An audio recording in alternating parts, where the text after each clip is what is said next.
देश में एक बार फिर से बीजेपी के नेतृत्व वाली एनडीए की सरकार पूर्ण बहुमत के साथ बन गई।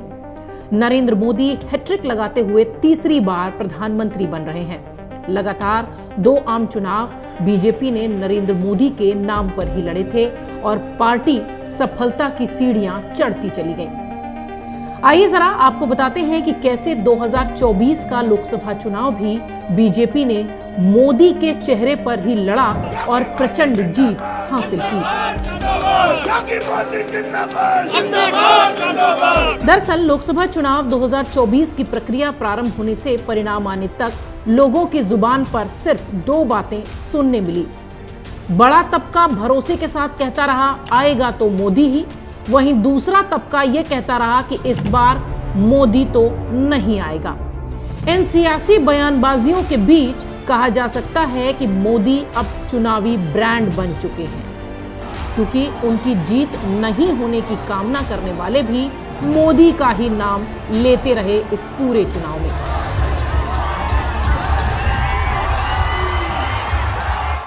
दरअसल बीजेपी नेतृत्व वाला एनडीए नेता आधारित ऐसा गठबंधन है जिसमें बीजेपी समेत सारे दल प्रधानमंत्री मोदी की ऊर्जा और लोकप्रियता से ताकत पाते हैं और जीत के लिए पूरी तरह से उन पर निर्भर रहते हैं। 2014 से लेकर अब तक न केवल लोकसभा बल्कि अधिकतर विधानसभा चुनावों में भी भारतीय जनता पार्टी पीएम नरेंद्र मोदी के नाम पर ही चुनावी मैदान में उतरती रही है, लेकिन 2024 का चुनाव थोड़ा सा अलग रहा है।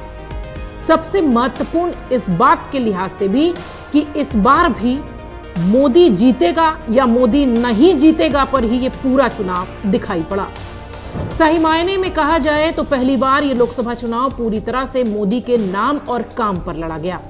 राजनीतिक जानकारों का कहना है कि ये पहला लोकसभा चुनाव है जिसमें न तो 2014 की तरह तत्कालीन सरकार के खिलाफ सत्ता विरोधी लहर का असर है और न ही 2019 की लोक लुभावन योजना और सर्जिकल स्ट्राइक जैसे बाहरी मुद्दों का प्रभाव देखने मिला। मजे की बात यह भी रही कि एनडीए के साथ साथ विपक्ष भी मोदी के चेहरे पर ही चुनाव लड़ा।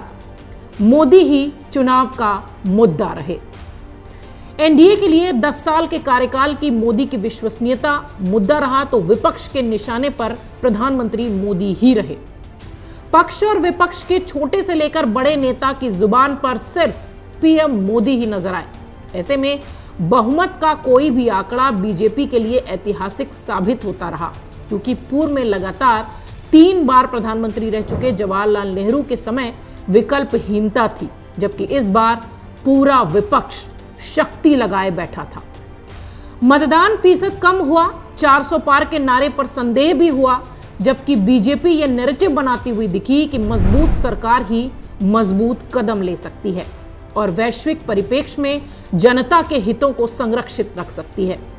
लगातार तीसरी बार सरकार बनाने के बाद पीएम मोदी ने जिम्मेदारी खुद अपने कंधों पर ली है और मोदी की गारंटी से प्रचार अभियान शुरू करते हुए आज परिणाम तक ले आए हैं।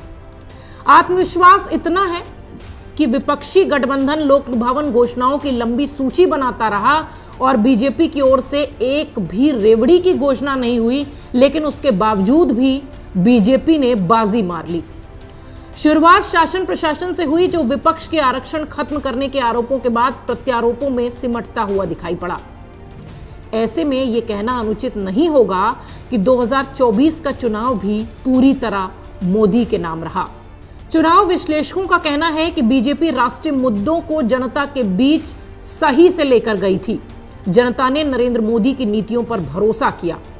कश्मीर में धारा 370 का हटना और राम मंदिर का निर्माण, इन 2 मुद्दों को जनता ने ध्यान में रखा। इसके साथ ही विदेश में बढ़ती भारत की ताकत को भी जनता ने बखूबी समझा।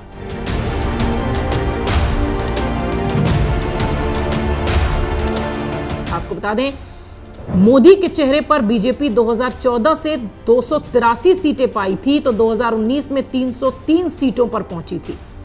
2024 ने भी करिश्मा कर दिया।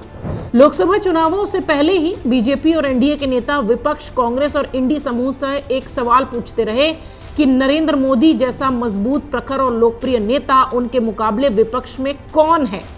इसका जवाब विपक्षी खेमे की ओर से यही आता रहा कि हमारे पास एक नहीं कई चेहरे हैं और जैसे ही हम चुनाव जीत जाएंगे फैसला ले लेंगे। बीजेपी की कोशिश चुनाव को मोदी बनाम राहुल बनाने की भी रही और विपक्ष इससे बचना चाह रहा था। लेकिन चुनाव के आखिरी दौर में पहुंचते पहुंचे खुद ब खुद ये चुनाव नरेंद्र मोदी बनाम राहुल गांधी हो गया। भले ही विपक्षी खेमे में और कांग्रेस पार्टी ने राहुल गांधी को मोदी के मुकाबले प्रधानमंत्री का उम्मीदवार घोषित नहीं किया था, लेकिन राहुल गांधी ही सबसे बड़े स्टार प्रचारक के रूप में उभरे। उससे मोदी के मुकाबले राष्ट्रीय स्तर पर उनका नाम ही स्थापित होता नजर आया। बीजेपी और मोदी ने भी अपने ज्यादातर हमलों में राहुल गांधी को ही निशाने पर लिया और उन्हें मुख्य प्रतिद्वंदी के रूप में सामने रखा। बहरहाल लोकसभा चुनाव का पूरा समर खत्म हो चुका है और एक बार फिर प्रधानमंत्री मोदी के नाम पर ही बीजेपी बल्ले बल्ले जैसी स्थिति में दिखाई पड़ती है। वीडियो डेस्क अमरउजाला.com। अगर आप ये वीडियो YouTube पर देख रहे हैं तो हमारे चैनल को सब्सक्राइब करें और बेल आइकन को दबाना ना भूलें। अगर आप Facebook पर ये वीडियो देख रहे हैं तो हमारे पेज को लाइक करें।